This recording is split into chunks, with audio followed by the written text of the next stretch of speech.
Clap, Philippe Manœuvre, première.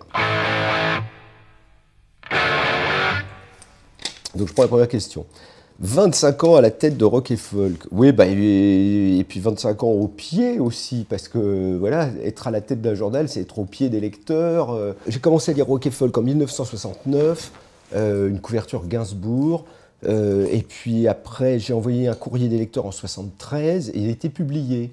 Et il était publié avec une réponse qui n'était jamais arrivée dans l'histoire du journal. Je me suis dit, oh là là, waouh, j'ai énervé les big boys en haut lieu, quoi. J'étais un peu ça. Et puis après, en 74, j'ai commencé à faire activement le siège du journal et on m'a permis de publier un petit article. Et puis j'ai utilisé ça, la porte s'entr'ouvrant légèrement.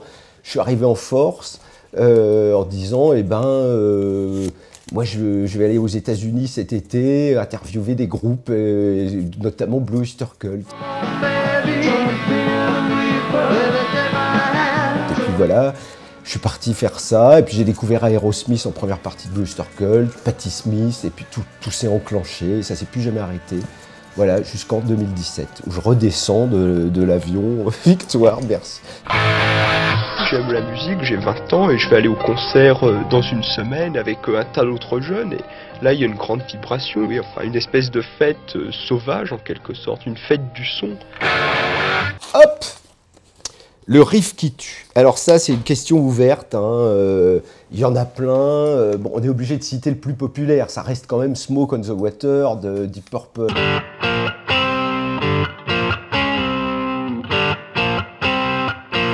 Après, vous avez des gens qui vont vous dire « Mais non, c'est Start Me Up des Rolling Stones ». C'est des gens qui vont dire « Attendez, Led Zeppelin, Communication Breakdown, c'est du bout de veau ».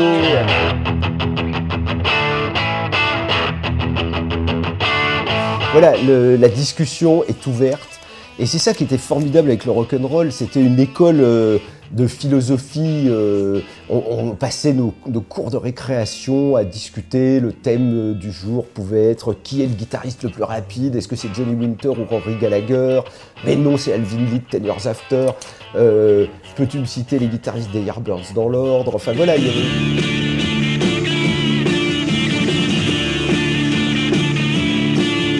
Question suivante. Une chronique de disque dont vous ne changeriez pas une ligne. Alors ça, c'est très difficile. Là, franchement, les chroniques de disques, j'en ai écrit des centaines et des centaines. Je continue d'ailleurs, mais... Alors, ma chronique de Motorhead, l'album, là, le Overkill.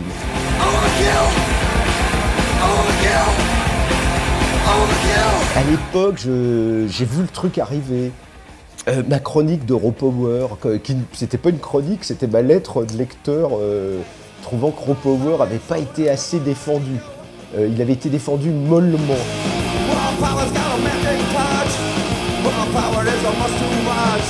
Et à un moment dans la chronique, je dis ce guitariste James Williamson, il a inventé un nouveau style de guitare. Vous verrez, toutes les années 80, ça sera ce style-là. Et c'est vrai qu'il a inventé la décharge punk.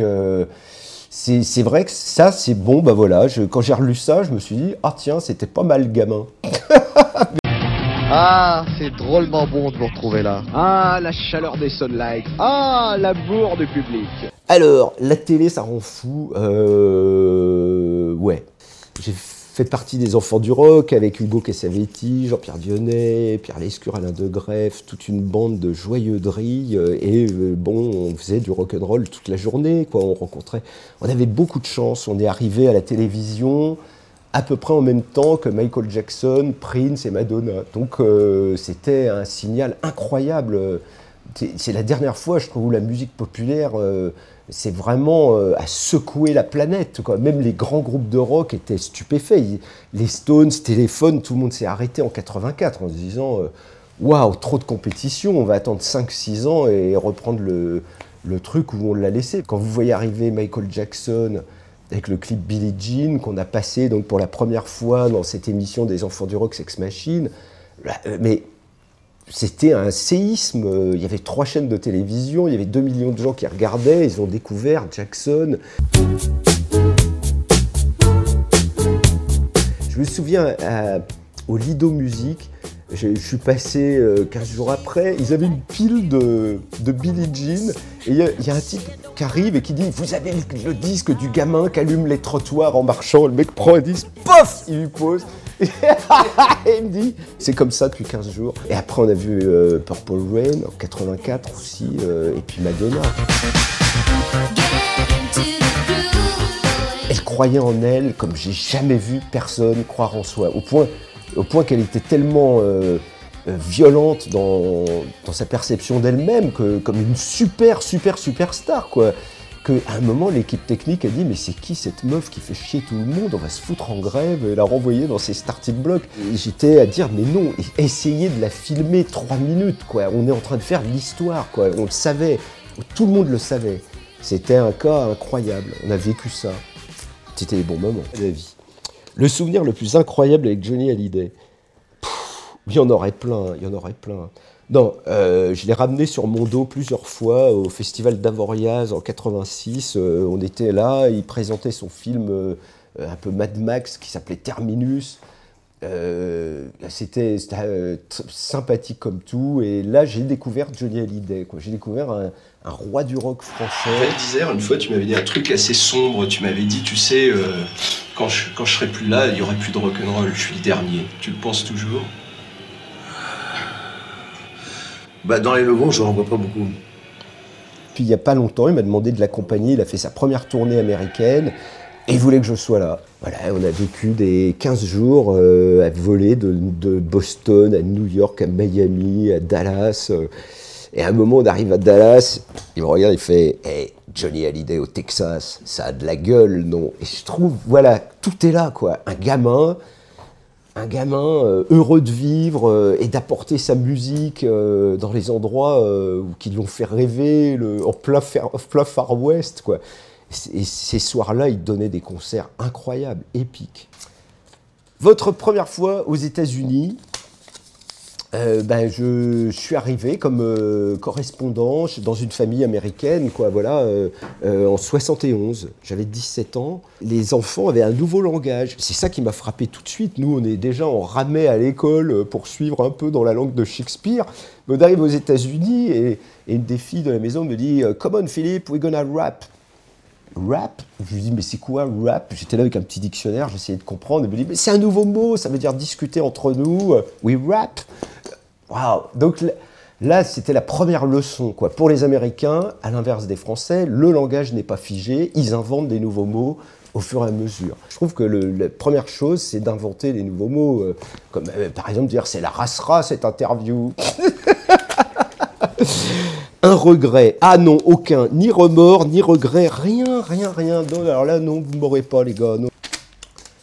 Votre dernière cuite, c'était en l'an 1999, voilà. On devient lourd, on devient vulgaire, on parle fort, on est gros. Moi, j'avais 20 kilos de plus quand j'ai arrêté de boire. Si je rebois, c'est relapse. Je vais recommencer à boire comme quand à la même quantité que quand j'ai arrêté. C'est un truc, je me suis brûlé. Le temps qui reste. Alors le temps qui reste, alors là, j'ai travaillé avec Möbius, qui était un grand génie aussi. Voilà, c'est Druyet, Möbius, Yves Chaland, Serge Leclerc, toute l'équipe Métal Hurlant aussi. Enfin, bon, je ne sais pas pourquoi je vous parle de ça, mais... voilà, ça c'était le temps qui passe, me fait penser qu'on n'a peut-être pas fait assez de fêtes, on a trop travaillé. Voilà, c'est peut-être ça l'idée. Et faut faire plus de fêtes possibles. Voilà, faut pas y laisser sa peau. Et il faut en faire vite, plein. Voilà, ça sera mon message final.